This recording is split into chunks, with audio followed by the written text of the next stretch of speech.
Hey everybody, welcome back. Today we're talking about life by the beach and specifically on the Space Coast. What do you do if you're a first-time home buyer and you need to get a loan? And unless you inherited money or won the lottery, you probably need to get a loan. So today we have Heather Myers. She is with the mortgage firm and she's going to tell us all about what first-time homebuyers have to do. I have some questions for her, but first of all, Heather, tell us about the mortgage firm. Yep, my name's Heather Myers. I'm with the mortgage firm Space Coast. We're a direct lender here, and we underwrite directly to Fannie Mae and Freddie Mac.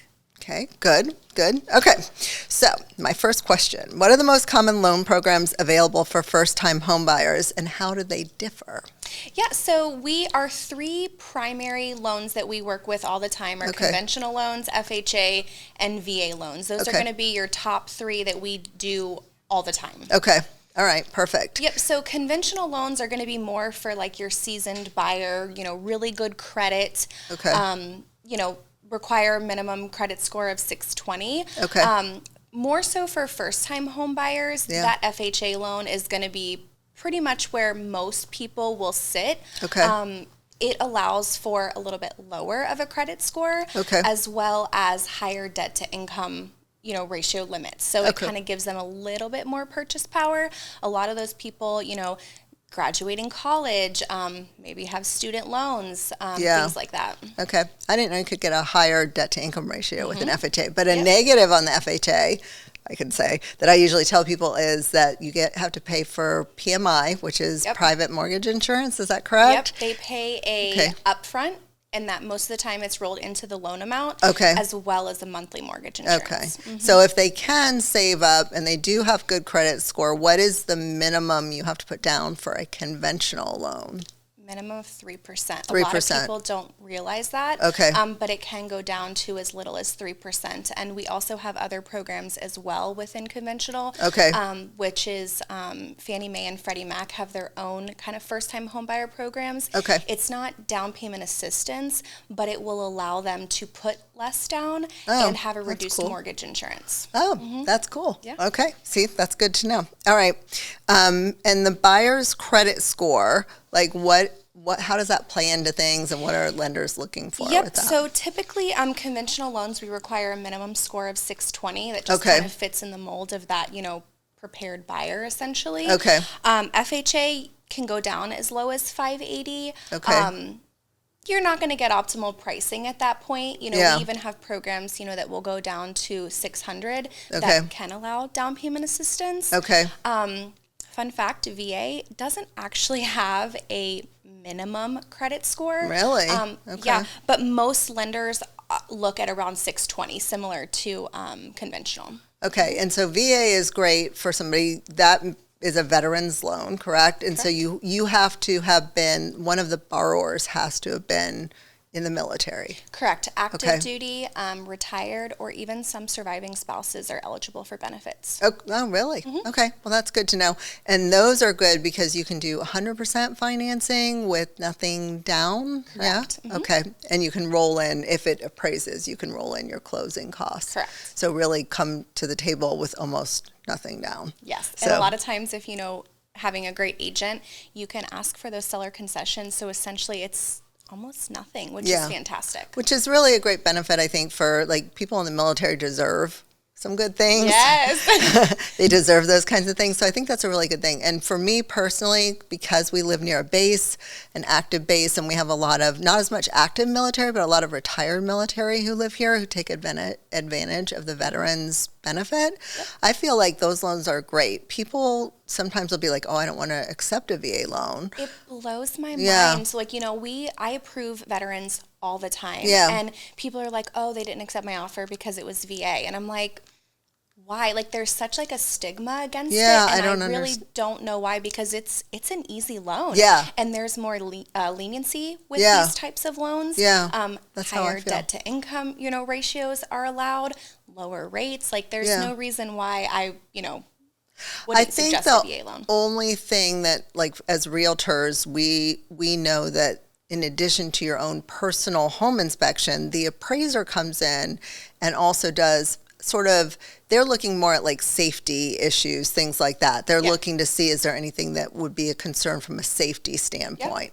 But hopefully those things are being taken care of as part of your home inspection as well. And if you're buying a newer or in good condition older home, I haven't had issues. Yeah, they don't, I mean, obviously they want to make sure it's safe, and at the same time, regardless of who you sell your home to, whether it's a conventional FHA or VA loan, it's probably going to have to be fixed anyways. Right. So really, they're not going to. So we would say to all realtors, except the VA loan, they're good. Yes, they're good. They're good, and they're back. They're government backed. Yeah. So it's a good product. Another cool thing that recently I actually learned due to one of my buyers. Yeah. He got a VA loan and did not have any service, disability or anything like that. Yeah. And he had to pay his upfront funding fee. And since closing on the loan, he was awarded a 100% disability.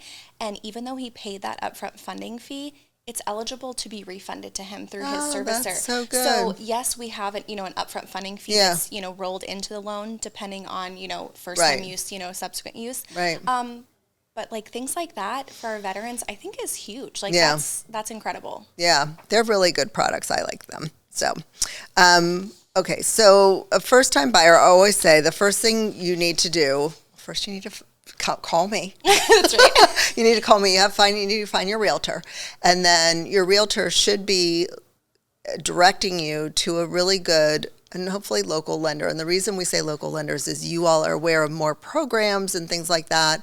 And also, I always say, and this is so true, is that a lender who works with us all the time is more concerned about the service they're providing to us, the service they're providing to the seller, the service they're providing to the client, because they know they rely on our referrals. We all work based on referrals and how well we're doing. So that's why I appreciate you, Heather, because you provide amazing service. And Heather was actually introduced to me by a client. I hadn't worked with Heather before. And then a few years ago, the client was like, I did a loan with Heather. I would like to use her again. I'm like, okay, great. And it was an amazing experience. And you've done many loans for me since then. Always great, always communicating. So I love that.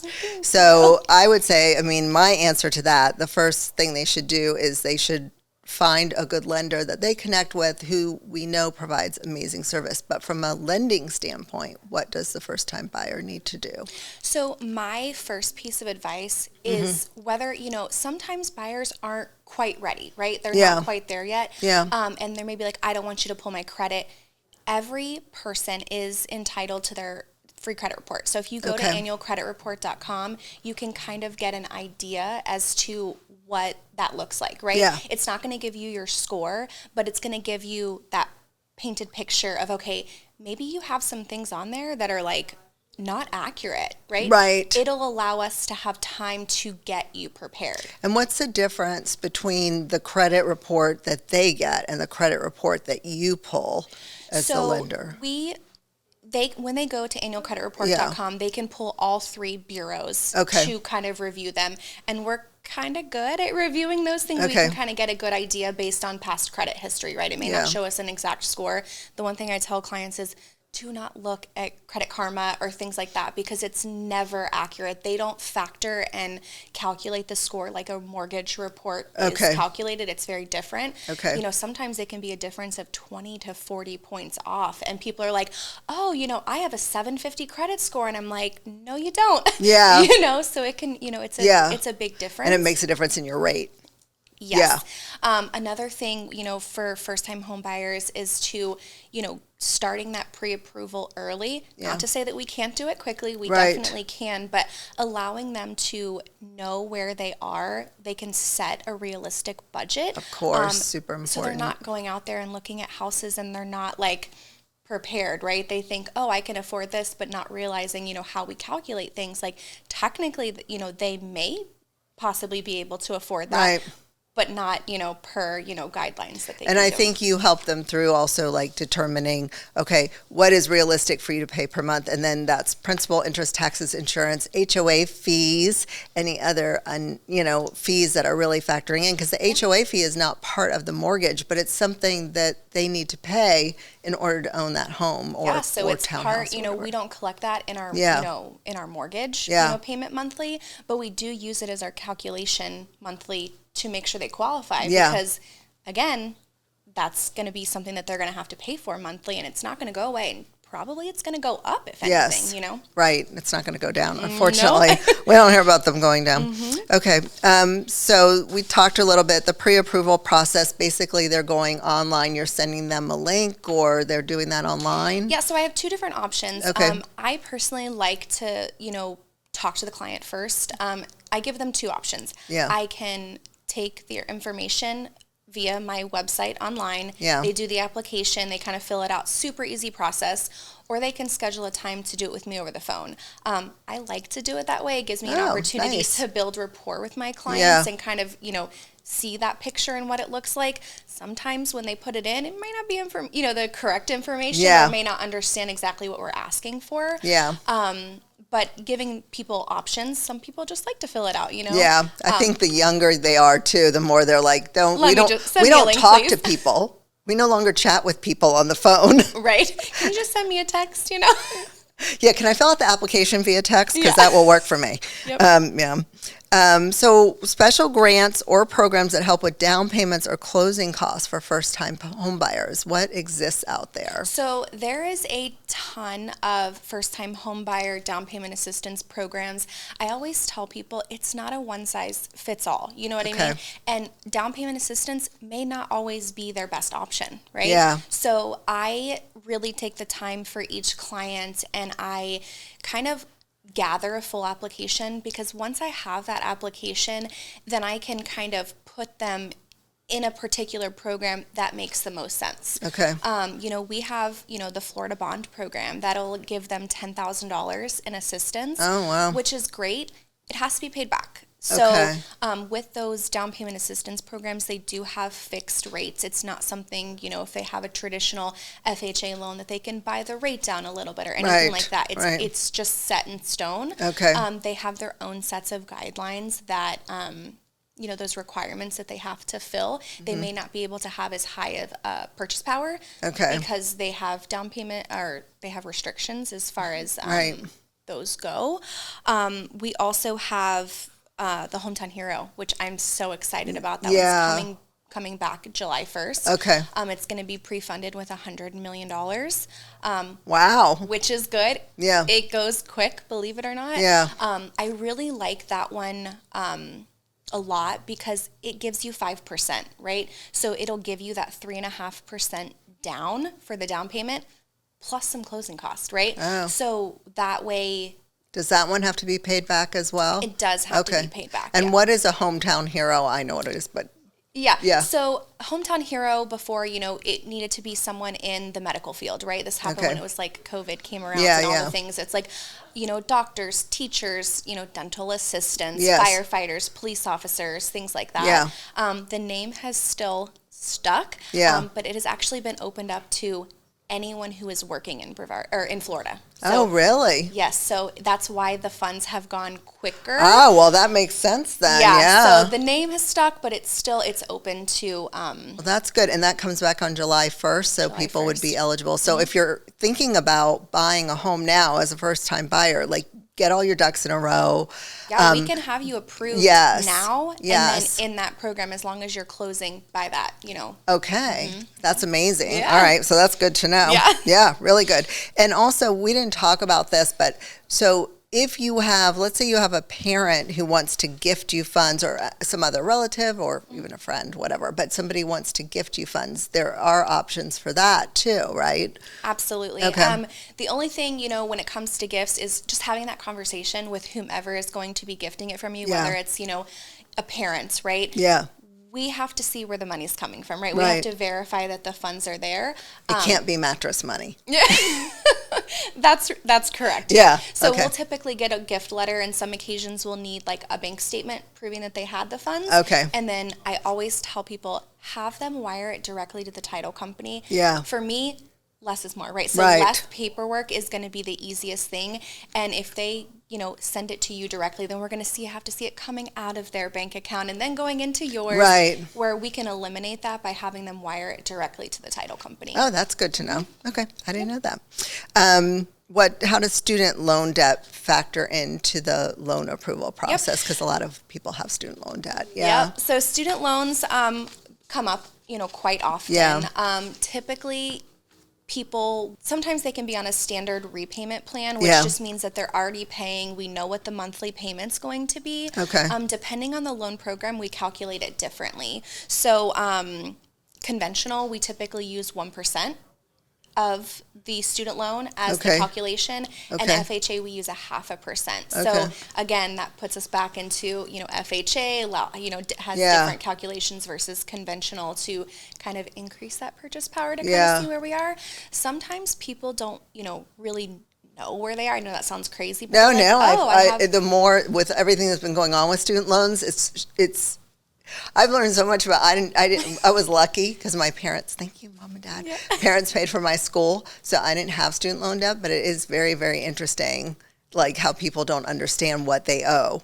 Yep. Yeah. And it's always too. It's not like it's just one big payment that you have. Yeah. There's like a ton of like separate ones for each time you pull. So when we pull a credit report, we're like, wow, there's a lot going on here. Yeah. So we have to like manually go in and, put in the payments or whatnot. Sometimes the solution for clients, and they don't know that this is an option, but they can get an income-driven repayment plan. So they submit their income documents to their, student loan servicer or whomever that may be. Okay. And say, we have even some older people that have student loans still, right? But they're on fixed income, right? Or something like that. If they submit something to their servicer, they're going to get a fixed payment that's not going to be crazy, right? Oh, so if someone's just starting out in their career, and they may not have a lot, but they have a lot of student debt, then they can do that as well. And that's a good thing also to do up front because that probably takes a little bit of time and before you see that you have that completed. Yep. Okay, good to know. Again, starting the pre-approval process early is helpful. Start early. Okay, good. And then any big mistakes that you see first-time buyers make when it comes to like the lending? Yeah, so don't change jobs. Yeah. That's super important. Can it be done? Yes. Yeah. If you do things the right way, it's the same line of work, you're getting paid the same, you have offer letters, things like that. Yeah. Overall, I tell people, typically it's like a 30 to 45 day window. Like if you can help it, don't change jobs. But if someone's relocating, like they're buying because they're relocating to the area, then obviously that would be a case where. Yep. So we do that all the time. They can actually close, sooner than actually starting their job. People don't realize that, but you have kind of that 60-day window. Okay.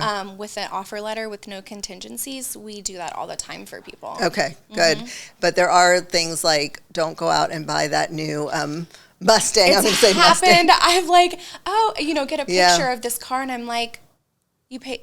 What happened? What? Really? Did you really just do this? Yeah. And they're like, oh yeah, or buying furniture. Like it was on sale.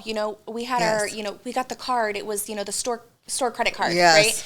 And I'm like, don't do it. In all of our loan disclosures, we have a document. It literally has a stop sign on it. It says stop. Do not, open new debt, open, credit, take out, any other loans or anything, because a lot of people don't realize 10 days prior to closing, we do what's called a credit refresh. Yeah. It's not a credit repull. It's just a refresh to your report to make sure nothing's changed, to make sure you haven't maxed out all your credit cards, or opened new credit, or trying to buy a house at the same time with a different lender, to make sure you qualify. So that happens. And people, like I often have clients who say, well, can I go ahead and buy new appliances? Because they're buying, let's say they're buying an older home or in a new home. A lot of times they don't come with a washer and dryer or the refrigerator. So they're like, can I go ahead and buy that? And I'm like, no, you can't. You have to wait. You have to wait. You can get the information, have it ready to go, and then as soon and once you close, then you can pull that trigger. But don't do that first. So super important. Don't do anything that messes with your credit or your job or make any large purchases. Don't do anything dumb. And if you're in doubt, call your lender and say, because again, there are clients that they do have wiggle room in their debt to income, and it is possible, or it's like I got into a car accident or something like that, right? And they have no choice. If we know, we can help educate you and do it in the right way, as opposed to not telling us or keeping things. That's my biggest thing. Yeah. We are here to help you, right? Yeah. We want to make this possible for you. Yeah. And by being transparent, I can help you, right? Yeah. We can make this happen in the right way. Yeah. Okay, perfect. All right. So thank you, Heather, for being here. If you want to contact Heather to get pre-approved for a loan or ask any questions about lending, how do they get a hold of you? They can call me. My phone number is 321-446-4000. Okay. And I am here to help anytime. I work days, nights, weekends. Okay, perfect. So, and Heather also texts, right? I do. So if you're a first-time homebuyer and you're wanting to text Heather and she'll get back to you. And that's perfect. I appreciate it. Thanks, Heather. All right. Talk to you later. Cheers.